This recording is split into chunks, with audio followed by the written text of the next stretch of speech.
ఈ బిల్డింగ్లో అన్ని ఫ్లాట్స్లో డ్యామ్నెస్ వల్ల వాల్ డ్యామేజ్ అయ్యాయి. ఈ బిల్డింగ్ కట్టి 5 ఇయర్సే అవుతుంది.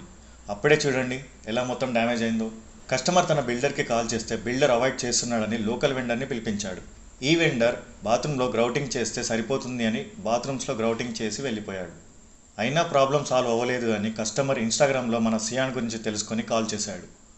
ఫస్ట్ విజువల్ ఇన్స్పెక్షన్లో వాల్కి క్రాక్స్ ఉన్నాయని తెలిసింది.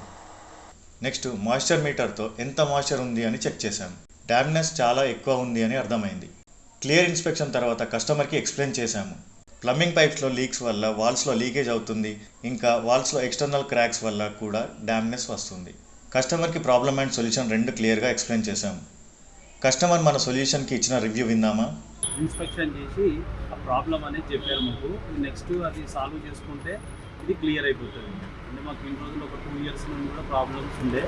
వాళ్ళు వచ్చి మొత్తం ఇన్స్పెక్షన్ చేసి మాకు ఎక్కడైతే ప్రాబ్లం ఉందో ప్రాబ్లం మాకు చెప్పారు. మీకు కూడా ఇలాంటి ప్రాబ్లమ్స్ వస్తే మన సియాన్ని అప్రోచ్ అవ్వండి.